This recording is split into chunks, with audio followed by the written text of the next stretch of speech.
Welcome our YouTube channel GSP तांसु। बिहार सचिवालय सहायक के लिए सेट प्रैक्टिस कराया जा रहा है एसके झा सर की बुक से, जिसमें आज सेट नंबर 5 को लगाने वाले हैं। इसमें सारे के सारे प्रश्न बहुत ही सिलेक्टेड दिए गए हैं जो आपके एग्जाम में डायरेक्ट आने की पूरी संभावना है, इसलिए वीडियो को लास्ट तक जरूर देखें।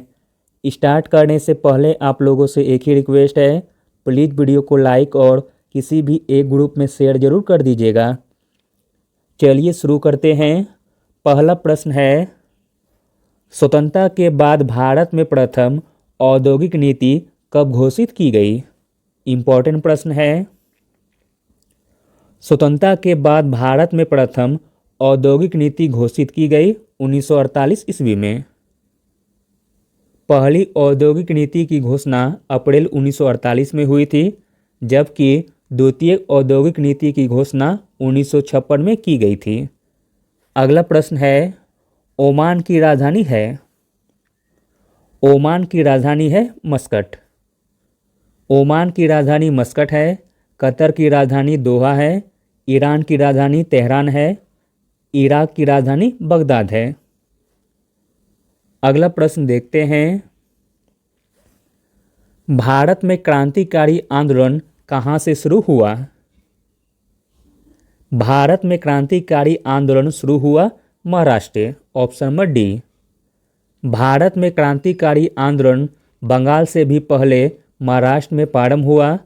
सर्वप्रथम 1897 में चापेकर बंधु ने पूना का प्लेग अधिकारी रैंड को गोली मारकर हत्या कर दिया था। अगला प्रश्न है, हाल ही में 97वां सीआरपीएफ शौर्य दिवस कब मनाया गया? हाल ही में 97वां सीआरपीएफ शौर्य दिवस मनाया गया 9 अप्रैल को, जबकि 1 अप्रैल को मनाया जाता है उत्कल दिवस, आरबीआई का स्थापना दिवस। 5 अप्रैल को मनाया जाता है समुद्री दिवस। 7 अप्रैल को मनाया जाता है विश्व स्वास्थ्य दिवस। अगला प्रश्न है, समुद्री चूहिया के रूप में जानी जाती है? समुद्री चूहिया के रूप में जानी जाती है काइटिन, ऑप्शन नंबर डी। समुद्री चूहिया के रूप में काइटिन को जाना जाता है। यह समुद्री मोलस्का का एक छोटा वर्ग है। अगला प्रश्न देखते हैं, कौन व्यक्ति हाल ही में संयुक्त राष्ट्र मानवाधिकार आयोग के नए प्रमुख बने हैं? इंपॉर्टेंट प्रश्न है। संयुक्त राष्ट्र मानवाधिकार आयोग के नए प्रमुख बने हैं Volker Turk, option number B. अगला प्रश्न है, राष्ट्रीय मानवाधिकार आयोग की स्थापना कब हुई थी? राष्ट्रीय मानवाधिकार आयोग की स्थापना हुई थी 12 अक्टूबर 1993 ईस्वी में। इसका मुख्यालय नई दिल्ली में है। इसके पहले अध्यक्ष न्यायमूर्ति श्री रंगनाथ मिश्र थे।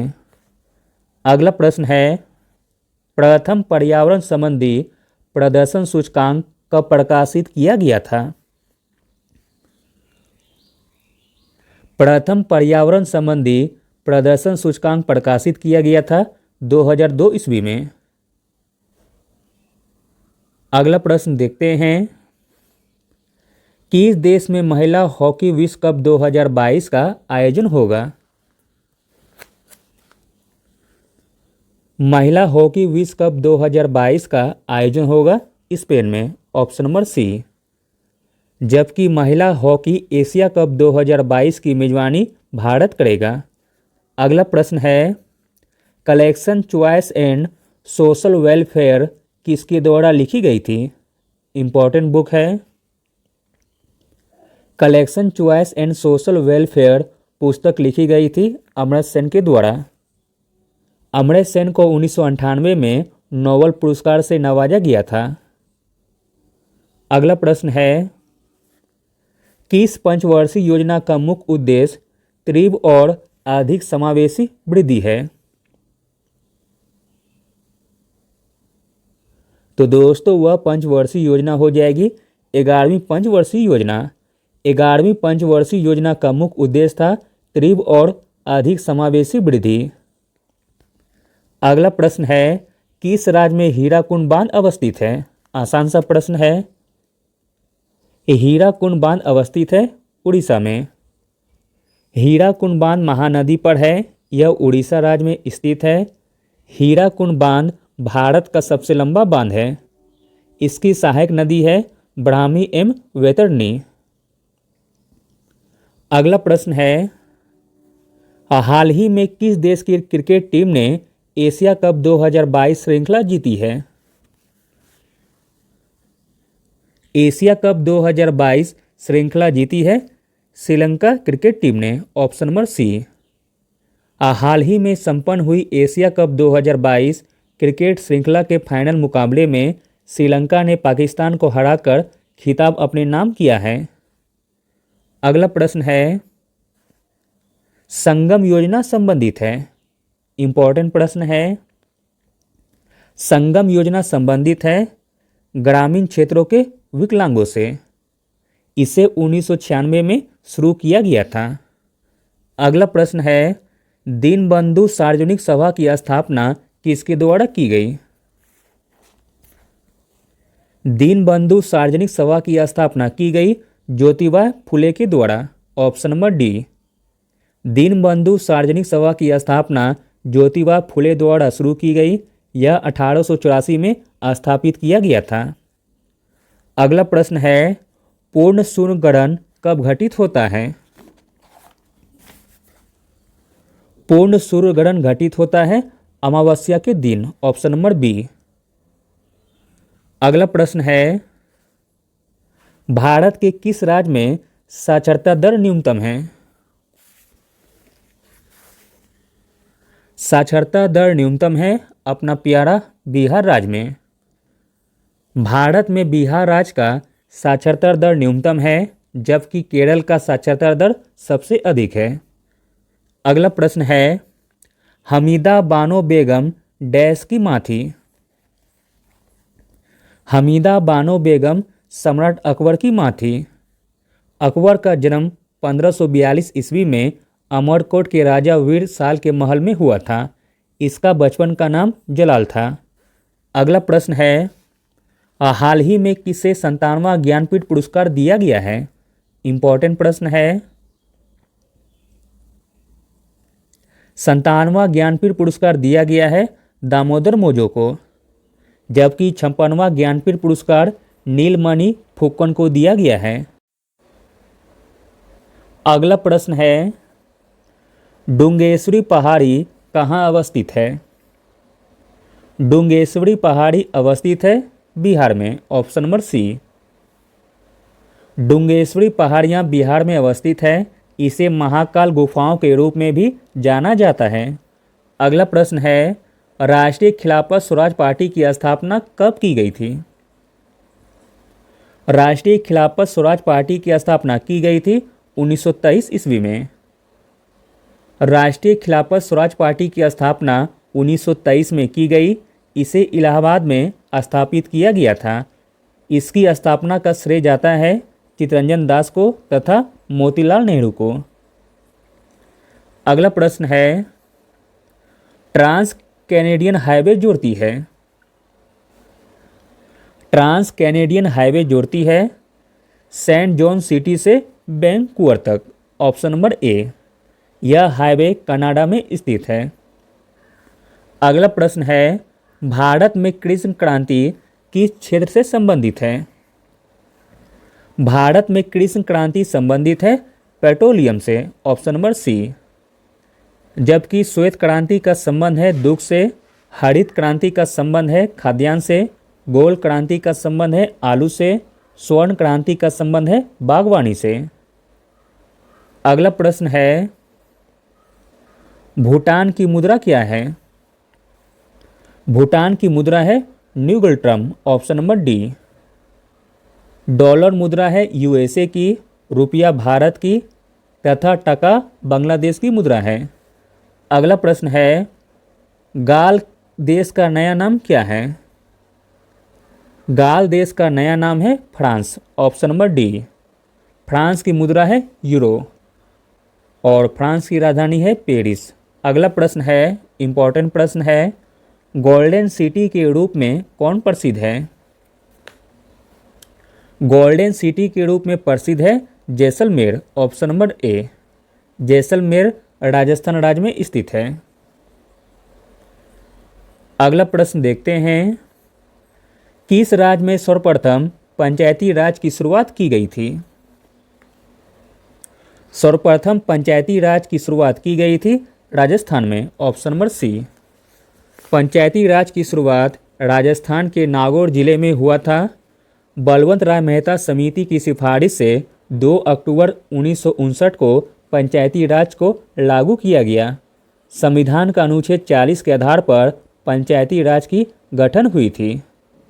अगला प्रश्न देखते हैं, प्रति वर्ष दुनिया भर में विश्व प्राथमिक उपचार दिवस किस दिन मनाया जाता है? प्रति वर्ष दुनिया भर में विश्व प्राथमिक उपचार दिवस मनाया जाता है सितंबर महीने के दूसरे शनिवार को। अगला प्रश्न है, सतत विकास लक्ष्य के अंतर्गत कितने लक्ष्य निर्धारित किए गए हैं? इंपॉर्टेंट प्रश्न है। सतत विकास लक्ष्य के अंतर्गत 17 लक्ष्य निर्धारित किए गए हैं। सतत विकास लक्ष्य के अंतर्गत 17 लक्ष्य निर्धारित थे। इसका उद्देश्य 2030 तक अधिक संपन्न, अधिक समतावादी और अधीन संरक्षित विश्व की रचना करना है। अगला प्रश्न है, बिहार में सर्वप्रथम राष्ट्रपति शासन कब लागू किया गया था? बिहार में सर्वप्रथम राष्ट्रपति शासन लागू किया गया था 1968 ईस्वी में। उस समय बिहार के राज्यपाल थे नित्यानंद कानूनगो। अगला प्रश्न है, जर्मनी और फ्रांस की सीमा रेखा क्या है? जर्मनी और फ्रांस की सीमा रेखा है मैगिनोट रेखा। Option number B. जबकि जर्मनी एवं पोलैंड की सीमा हिंडनबर्ग बनाती है। भारत एवं पाकिस्तान की सीमा रेड क्लिफ बनाती है। भारत एवं चीन की सीमा मैकमोहन बनाती है तथा भारत एवं अफगानिस्तान की सीमा डूरन बनाती है। अगला प्रश्न है, नीति आयोग का पूरा नाम क्या है? नीति आयोग का पूरा नाम है national institution for transforming India. NITI Aayog एक गैर संवैधानिक आयोग है। इसके उपाध्यक्ष को कैबिनेट मंत्री का दर्जा प्राप्त रहता है। नीति आयोग की स्थापना 1 जनवरी 2015 को हुई थी। अगला प्रश्न है, उपभोक्ता मूल्य सूचकांक किस वर्ष शुरू किया गया था? इंपॉर्टेंट प्रश्न है। उपभोक्ता मूल्य सूचकांक शुरू किया गया था फरवरी 2012 में। Option number C. अगला प्रश्न है, हाल ही में किस राज्य सरकार ने इंदिरा गांधी शहरी रोजगार योजना शुरू की है? इंदिरा गांधी शहरी रोजगार योजना शुरू की है राजस्थान राज्य की सरकार ने। Option number B. अगला प्रश्न है, भारत में आलू का सबसे बड़ा उत्पादक राज्य कौन सा है? भारत में आलू का सबसे बड़ा उत्पादक राज्य है उत्तर प्रदेश। जबकि दुनिया में सबसे ज़्यादा आलू उत्पादन करने वाला देश चीन है। अगला प्रश्न है, धार्मिक जनसंख्या 2011 के अनुसार भारत में लिंगानुपात किस धर्म में सबसे अच्छा है? धार्मिक जनसंख्या 2011 के अनुसार भारत में लिंगानुपात ईसाई धर्म में सबसे अच्छा है। अगला प्रश्न है, भारतीय स्वतंत्रता आंदोलन के दौरान मुस्लिम लीग के द्वारा मुक्ति दिवस कब मनाया गया? मुस्लिम लीग के द्वारा मुक्ति दिवस मनाया गया 22 दिसंबर 1939 को। अगला प्रश्न है, किस देश ने डेविस कप 2021 जीता? डेविस कप 2021 जीता है रूस देश ने। रूस ने डेविस कप 2021 जीता। डेविस कप 2021 मैड्रिड स्पेन में हुआ था। डेविस कप 2021 के उपविजेता हैं क्रोएशिया। अगला प्रश्न है, पृथ्वी से सूर्य की अधिकतम दूरी क्या है? पृथ्वी से सूर्य की अधिकतम दूरी है 152.1 मिलियन किलोमीटर। पृथ्वी एवं सूर्य की अधिकतम दूरी अपसोर कहलाता है, जो 4 जुलाई को होती है। अगला प्रश्न देखते हैं। वर्तमान में भारत के सर्वोच्च न्यायालय में न्यायाधीशों की संख्या कितनी निर्धारित की गई है? वर्तमान में भारत के सर्वोच्च न्यायालय में न्यायाधीशों की संख्या निर्धारित की गई है 34, ऑप्शन नंबर बी। अगला प्रश्न है, डिम्बी लोबल हाइड्रो इलेक्ट्रिक प्रोजेक्ट कहाँ अवस्थित है? डिम्बी लोबल हाइड्रो इलेक्ट्रिक प्रोजेक्ट अवस्थित है अरुणाचल प्रदेश में, ऑप्शन नंबर सी। अगला प्रश्न है, ब्रिटिश भारत में बिहार राज्य के प्रथम प्रधानमंत्री कौन थे? इंपॉर्टेंट प्रश्न है। ब्रिटिश भारत में बिहार राज्य के प्रथम प्रधानमंत्री थे मोहम्मद यूनिस। अगला प्रश्न है, खारिया जनजाति मुख्यतः निवास करती है? खारिया जनजाति मुख्यतः निवास करती है झारखंड में। खारिया जनजाति झारखंड में निवास करती है, जबकि भील जनजाति गुजरात और राजस्थान में, कादर जनजाति केरल में, डफला जनजाति अरुणाचल प्रदेश में, जारवा जनजाति अंडमान निकोबार में तथा संथाल जनजाति झारखंड में। अगला प्रश्न है, 31 दिसंबर 2021 को किस राज्य ने 100% आबादी को कोविड की पहली डोज लगाने का लक्ष्य हासिल किया है? इंपॉर्टेंट प्रश्न है। 100% आबादी को कोविड की पहली डोज लगाने का लक्ष्य हासिल किया है तेलंगाना ने, ऑप्शन नंबर डी। अगला प्रश्न है, इनमें से कौन सा ग्रह सबसे अधिक घनत्व वाला है? सबसे अधिक घनत्व वाला ग्रह हो जाएगा पृथ्वी। अगला प्रश्न है, मत्स्य से संबंधित जॉर्जेस बैंक कहाँ अवस्थित है? मत्स्य से संबंधित जॉर्जेस बैंक अवस्थित है नोवा स्कोटिया में, ऑप्शन नंबर सी। अगला प्रश्न है, विश्व व्यापार संगठन का मुख्यालय कहाँ है? विश्व व्यापार संगठन का मुख्यालय है जेनेवा में। विश्व व्यापार संगठन का मुख्यालय जेनेवा में है। जेनेवा स्विट्जरलैंड की राजधानी है। यह एक अंतर्राष्ट्रीय संगठन है जो 1995 में द्वितीय विश्व युद्ध के बाद बनाए गए गेट के स्थान पर लाने के लिए की गई थी। अगला प्रश्न है, बिहार में भारत छोड़ो आंदोलन के दौरान किस जिला को अपराधी जिला घोषित किया गया था? बिहार में भारत छोड़ो आंदोलन के दौरान अपराधी जिला घोषित किया गया था सारण को। भारत छोड़ो आंदोलन के दौरान महाराष्ट्र के सतारा, यूपी का बलिया आदि स्थानों पर स्थानीय सरकार का गठन किया गया था। सारण के अंदर अब 3 जिले आते हैं, छपरा, सिवान तथा गोपालगंज। यहाँ का प्रशासनिक मुख्यालय छपरा है। अगला प्रश्न है, बिहार में स्वदेशी आंदोलन के दौरान राखी बंधन दिवस कहाँ मनाया गया था? बिहार में स्वदेशी आंदोलन के दौरान राखी बंधन दिवस मनाया गया था दरभंगा में। यह आंदोलन बंगभंग आंदोलन के समय सक्रिय था। इसे 1905 में मनाया गया था। अगला प्रश्न है, सूरी नसर मानसर झील निम्न में से किस राज्य में अवस्थित है? सूरी नसर मानसर झील अवस्थित है जम्मू एवं कश्मीर में। अगला प्रश्न देखते हैं, पूना सांगचू हाइड्रो प्रोजेक्ट कहाँ अवस्थित है? पूना सांगचू हाइड्रो प्रोजेक्ट अवस्थित है भूटान देश में। भूटान की राजधानी थिम्पू है। भूटान, सिक्किम, अरुणाचल प्रदेश, पश्चिम बंगाल, असम जैसे भारतीय राज्यों से घिरा है। अगला प्रश्न है, धन विधेयक की परिभाषा का प्रावधान संविधान के किस अनुच्छेद में किया गया है? तो दोस्तों वह अनुच्छेद है अनुच्छेद 110। अगला प्रश्न देखते हैं, बिहार के वित्त मंत्री को कौन नियुक्त करता है? बिहार के वित्त मंत्री को नियुक्त करता है राज्यपाल। बिहार सहित किसी भी राज्य के वित्त मंत्री को राज्यपाल नियुक्त करता है। अभी बिहार के राज्यपाल फागू चौहान हैं एवं वित्त मंत्री श्री विजय कुमार चौधरी हैं और बिहार के उप मुख्यमंत्री तेजस्वी प्रसाद यादव हैं। बिहार में 1946 में बजट पेश करने का सिलसिला शुरू हुआ था। अगला प्रश्न है, एडसेट प्रक्षेपित किया गया था।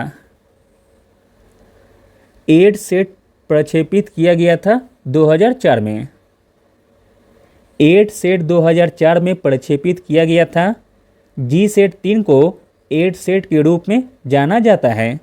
यह पाठशाला स्तर से उच्च शिक्षा तक सुदूर शिक्षा के लिए बना है। यह पहला समर्पित शिक्षा उपग्रह है। अगला प्रश्न देखते हैं, सांड के शुक्राणु को रखते हैं। सांड के शुक्राणु को रखते हैं तरल नाइट्रोजन में। अगला प्रश्न है, विद्युत इस्त्री में क्या उपयोग होता है। विद्युत इस्त्री में उपयोग होता है नाइक्रोम का तार का। अगला प्रश्न देखते हैं, अपसरप तरंगों की आवृत्ति होती है। अपसरप तरंगों की आवृत्ति होती है 20 हर्ट्ज से कम। ऑप्शन नंबर सी। अपसरप तरंगे की आवृत्ति 20 हर्ट्ज से कम होती है। इस आवृत्ति की ध्वनि को मानव सुन नहीं सकता है। सरप ध्वनि की आवृत्ति 20 हर्ट्ज से 20,000 हर्ट्ज के बीच होती है। 20,000 हर्ट्ज से अधिक आवृत्ति वाली ध्वनि तरंगों को परासरप ध्वनि कहते हैं। अगला प्रश्न है, कृत्रिम वर्षा उत्पन्न कराने में उपयोग होता है। कृत्रिम वर्षा उत्पन्न कराने में उपयोग होता है सिल्वर आयोडाइड का, जिसका सूत्र है AgL। अगला प्रश्न देखते हैं, विद्युत मोटर एक परिवर्तित करने वाला युक्ति है। विद्युत मोटर एक परिवर्तित करने वाला युक्ति है विद्युत ऊर्जा को यांत्रिक ऊर्जा में। अगला प्रश्न देखते हैं, बैंगनी रंग का तरंगदैर्घ्य होता है। बैंगनी रंग का तरंगदैर्घ्य होता है सबसे कम। बैंगनी रंग का तरंगदैर्घ्य सबसे कम होता है। बैंगनी रंग का तरंगदैर्घ्य 380 से लेकर 450 nm होता है। लाल रंग की आवृत्ति सबसे कम तथा बैंगनी रंग की आवृत्ति सबसे अधिक होती है। अगला प्रश्न है, निम्नलिखित में से सबसे भारी तत्व कौन सा है। सबसे भारी तत्व हो जाएगा ओस्मियम। अगला प्रश्न है, मूली एक उदाहरण है। मूली एक उदाहरण है तर्करूपी मूसला जड़ की। अगला प्रश्न है, यूरिया में कितना % नाइट्रोजन पाया जाता है। यूरिया में 46% नाइट्रोजन पाया जाता है। यूरिया को कार्बनिक रसायन के क्षेत्र में कार्बामाइड भी कहा जाता है। अगला प्रश्न देखते हैं, किसे कोशिका की आत्महत्या की थैली कहा जाता है। कोशिका की आत्महत्या की थैली कहा जाता है लाइसोसोम को। क्रिश्चियन डी डुबे ने सर्वप्रथम सन 1958 में लाइसोसोम की खोज की थी। अगला प्रश्न देखते हैं, कौन सा एंजाइम भोजन में उपस्थित जीवाणु को नष्ट करता है। तो दोस्तों वह एंजाइम हो जाएगा lysozyme. Option number D. Lysozyme enzyme भोजन में उपस्थित जीवाणु को नष्ट करता है। अगला प्रश्न है, निम्नलिखित में से कौन लैंगिक संचारित रोग है। इसमें लैंगिक संचारित रोग हो जाएगा option number D, syphilis. Syphilis एक लैंगिक संचारित रोग है। लैंगिक रोग जैसे सिफिलिस, गोनोरिया और एड्स रोगी के साथ लैंगिक संपर्क करने पर ही दूसरे पोषित संचारित होते हैं। सिफिलिस टेपोनोमा पैलिडम नामक बैक्टीरिया के कारण होता है। यह आमतौर पर किसी संक्रमित व्यक्ति के साथ सेक्स करने पर फैलता है। सिफिलिस से संक्रमण के बाद HIV से संक्रमित होने की संभावना 3 से 5 गुना अधिक हो जाती है। अगला प्रश्न है, 100 मिलीलीटर रक्त में सामान्यतः कितना हीमोग्लोबिन पाया जाता है। 100 मिलीलीटर रक्त में सामान्यतः हीमोग्लोबिन पाया जाता है 15 ग्राम। हीमोग्लोबिन की मात्रा पुरुष व महिला में क्रमशः 15 ग्राम और 13.6 ग्राम प्रति 100 मिलीलीटर रक्त में होती है। अगला प्रश्न है, ट्रांसफार्मर का उपयोग किया जाता है। ट्रांसफार्मर का उपयोग किया जाता है प्रत्यावर्ती धारा में। Option number A. ट्रांसफार्मर का मुख्य उपयोग विद्युत शक्ति को अधिक वोल्टता से कम वोल्टता या कम वोल्टता से अधिक वोल्टता में बदलना होता है। अगला प्रश्न है, गुरुत्वाकर्षण का मान है। गुरुत्वाकर्षण का मान है 9.8। अगला प्रश्न है, बायोगैस का मुख्य अवयव क्या है। बायोगैस का मुख्य अवयव है मीथेन। अगला प्रश्न है, गरम सूप स्वादिष्ट होता है क्योंकि गरम सूप स्वादिष्ट होता है क्योंकि इसका पृष्ठ तनाव कम हो जाता है। अगला प्रश्न देखते हैं, कौन सी रासायनिक घटना है। इसमें रासायनिक घटना हो जाएगी दूध से दही बनना। अगला प्रश्न है, शल्य क्रिया में पट्टियों के रूप में प्रयोग किया जाता है। शल्य क्रिया में पट्टियों के रूप में प्रयोग किया जाता है कैल्शियम सल्फेट का। अगला प्रश्न है, तरंग ऊर्जा आधारित प्रथम षड्यंत्र कहाँ स्थापित किया गया था। इंपॉर्टेंट प्रश्न है। तरंग ऊर्जा आधारित प्रथम षड्यंत्र स्थापित किया गया था तिरुवनंतपुरम में। Option number A. तरंग ऊर्जा आधारित प्रथम षड्यंत्र तिरुवनंतपुरम में स्थापित किया गया था। दिसंबर 2021 में गंडीकोटा आंध्र प्रदेश में प्रथम पवन विद्युत षड्यंत्र चालू हुआ था। महाराष्ट्र में स्थित तारापुर परमाणु ऊर्जा स्टेशन भारत का पहला व्यावसायिक ऊर्जा स्टेशन है। इसकी स्थापना 28 अक्टूबर 1969 को हुई थी। अगला प्रश्न है, मेंडलीफ की आवर्त सारणी में ऊर्ध्वाधर कॉलम को क्या कहा जाता है। मेंडलीफ की आवर्त सारणी में ऊर्ध्वाधर कॉलम को कहा जाता है समूह। Option number A. मेंडलीफ की आवर्त सारणी परमाणु द्रव्यमान पर आधारित है। 1869 ईस्वी में मेंडलीफ ने आवर्त सारणी का प्रतिपादन किया था। अगला प्रश्न है, निम्नलिखित में से कौन सी ऊतक का अंतरकोशिकीय क्षेत्र बड़ा होता है। ऊतक का अंतरकोशीय क्षेत्र बड़ा होता है पैरेन्काइमा का। Option number A. अगला प्रश्न है, अगला और अंतिम प्रश्न है, दाद यानी कि रिंगवर्म होने का कारण क्या है। तो दोस्तों, दाद होने का कारण है कवक। Option number B. Thank you.